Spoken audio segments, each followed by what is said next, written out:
Muy buenas tardes. Yo voy a estar presentando a nuestro grupo, que es el grupo número 6, y de los cuales integramos 9 personas, y por los cuales son María del Carmen Bogado, Karen Julieta González, Julio Andrés Franco Bogado, Hugo Alexis Florentín Torres, Lisa Sánchez Bogado, esa soy yo, Richard Mercado Ruiz, Rodi Ledesma, Juan Carlos Ortiz, Arturo Villalba Correa.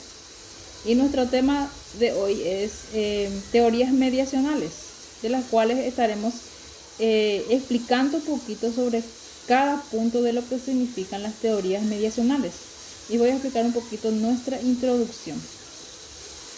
Estas teorías estiman que existe un conjunto de fuerzas que interactúan alrededor del educando, que son responsables de su aprendizaje. Establecen que el individuo no reacciona de forma ciega ni automática a los estímulos ni a las presiones del medio, sino que reaccionan respecto a la realidad y cómo la perciben subjetivamente los educandos. Seguidamente, el compañero nos estará explicando un poquito sobre las teorías mediacionales. Compañero, por favor.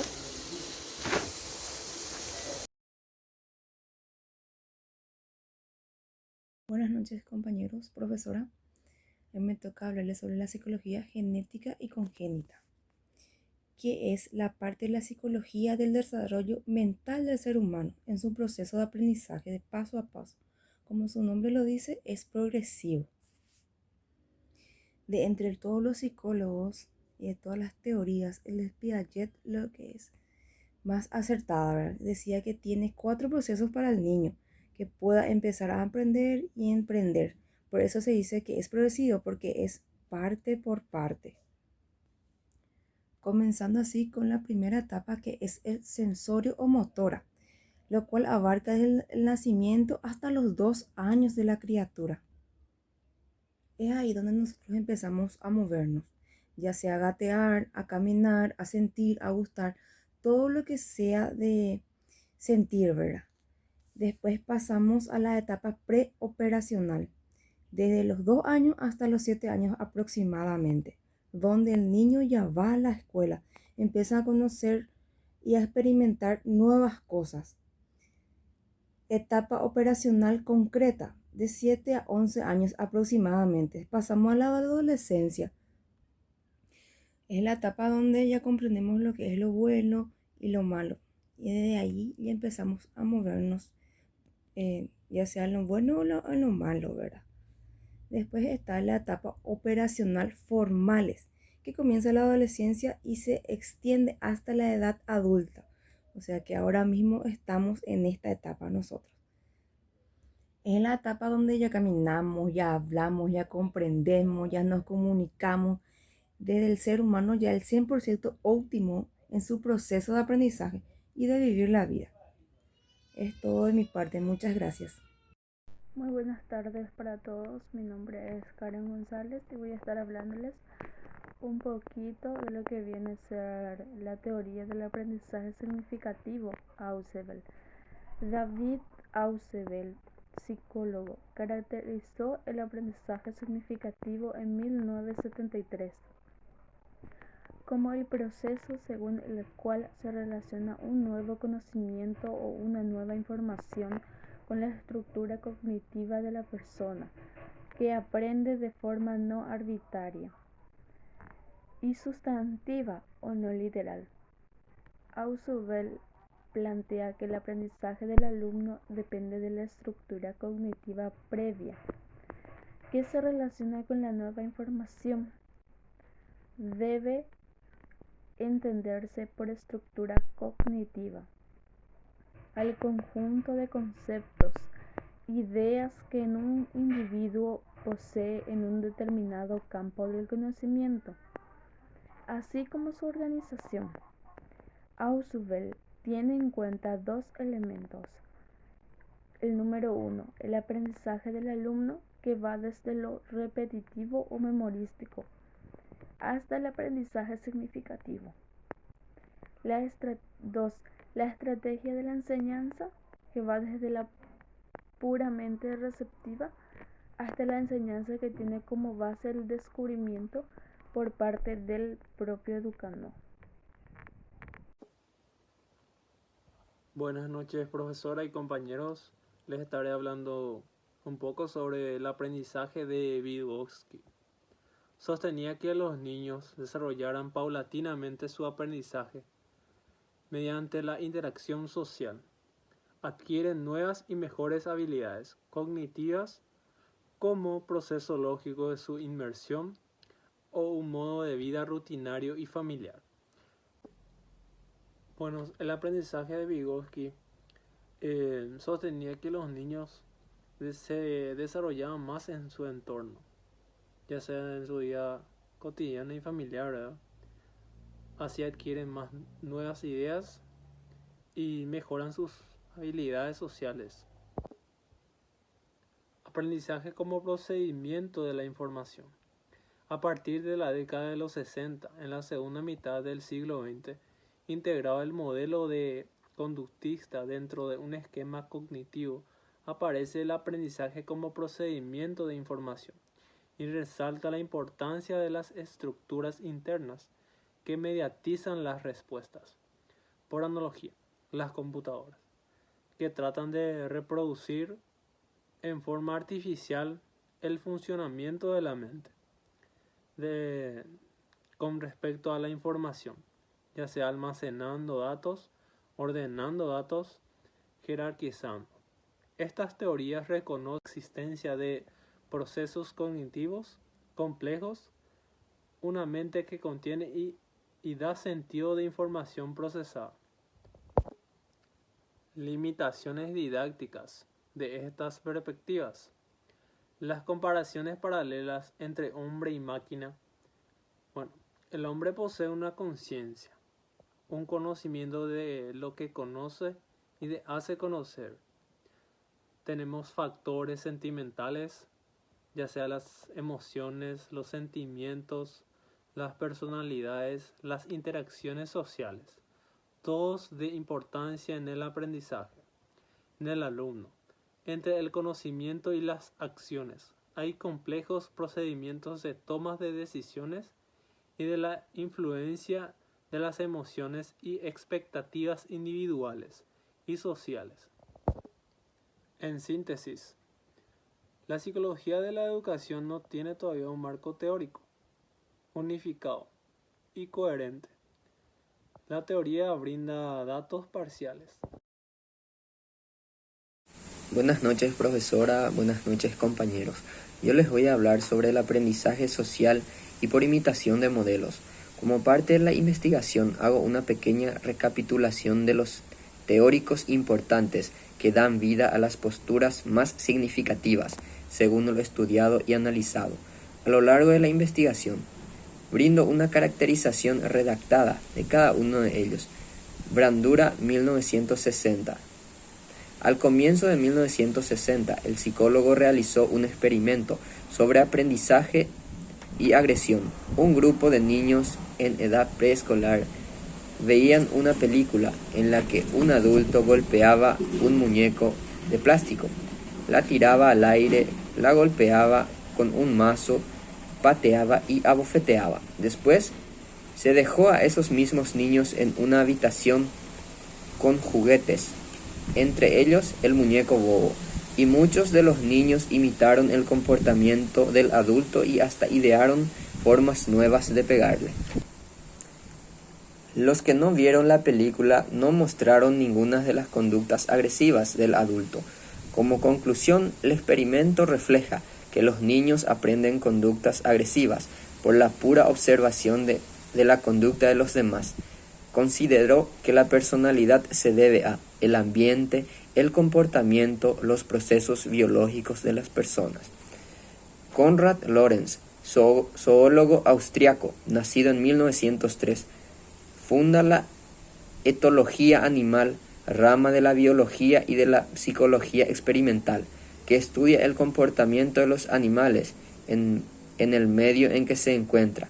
Desarrolla el concepto de impronta, que es la fijación irreversible de un animal recién nacido con el primer ser vivo que tiene contacto al nacer. Todo se ha previsto para que unos patos solo hayan visto a un ser vivo desde su nacimiento, a Lorenz. Los patos lo tomaron por su madre y los convierte en el objeto de su fijación. Los patos lo siguen, hace lo que él hace. Trabajó con un gallo entre patos y el gallo se cree pato. La agresividad para Lorenz es básicamente defensiva. Cuanto más unido esté el clan que se defiende, mayor será esta. Si esto es cierto en los animales, pues mayormente será en los humanos. Robert Rosenthal. Las expectativas positivas pueden cambiar la percepción que una persona tiene de la situación, así como en las negativas. Una mujer maleducada se puede convertir en una elegante señorita. Lo que pretendían demostrar era que las expectativas de un profesor pueden realmente afectar la capacidad intelectual de su alumno.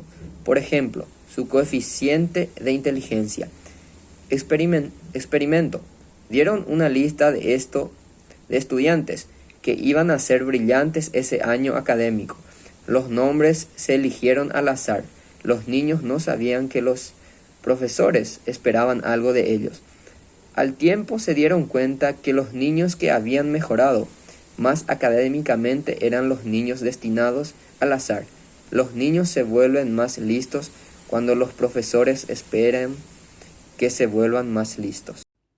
El área de desarrollo potencial o zona de desarrollo próximo. La zona de desarrollo próximo es un concepto creado por Vygotsky que se refiere a la distancia que existe entre el desarrollo físico actual del sujeto y su desarrollo potencial. Por esta razón, esos conceptos se suma importancia para la educación en todos los niveles de enseñanza. Vygotsky establece 3 etapas del aprendizaje. La primera era la zona de desarrollo real. La fase intermedia equivaldría a la zona de desarrollo próximo. La zona de desarrollo potencial sería la última etapa del aprendizaje. Buenas tardes, profesora. Buenas tardes, compañeros. Yo le voy a estar hablando de lo que son los orígenes de la teoría cognitiva.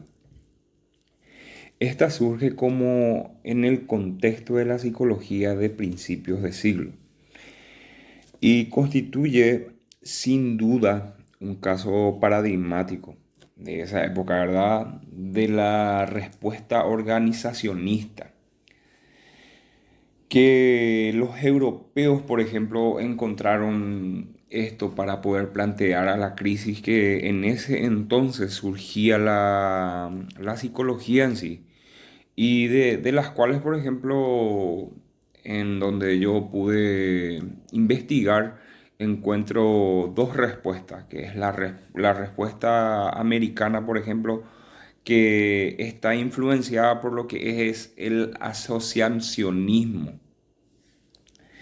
al estudio de los procesos de sus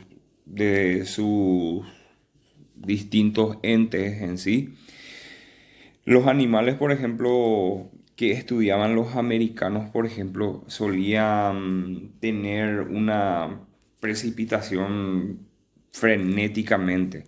O sea que de forma muy de repente, por ejemplo, surgía un freno en sí al estudio que ellos estaban realizando con ellos, a la investigación que estaban realizándole a dichos animales. Como bien sabemos, por ejemplo, ellos más bien, la parte de la psicología estudia lo que es el comportamiento en sí por medio de los monos, por ejemplo.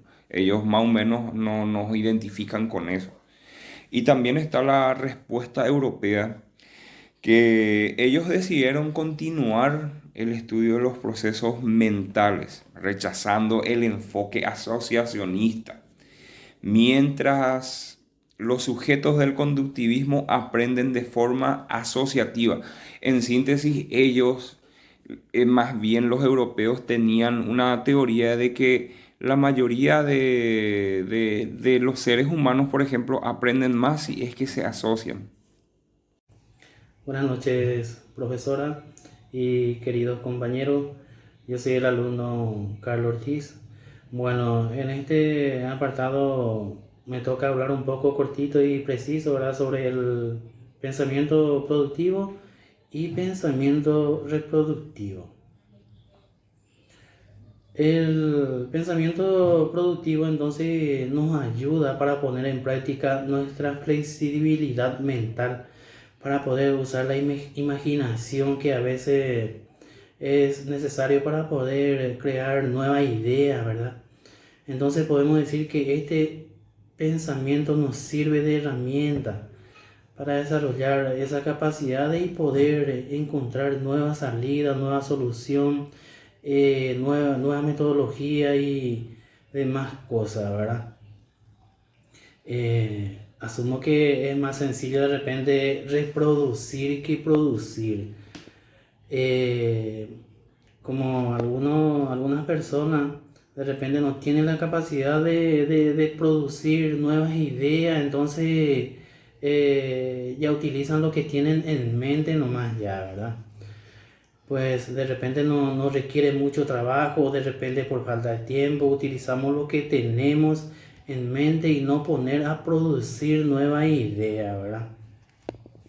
En cambio, el pensamiento reproductivo es cuando aplicamos las estrategias que ya sabemos luego, ¿verdad?, que ya tenemos en mente, que de repente alguna vez utilizamos para solucionar un problema, ¿verdad?, o algún tipo de inconveniente y que nos funcionó, ¿verdad? Este método, por decir así, ¿verdad?, es más fácil de usar cuando no tenemos imaginación y nos encontramos en alguna situación que se nos es difícil de resolver, ¿verdad? Entonces utilizamos la metodología que tenemos en mente nomás ya, ¿verdad?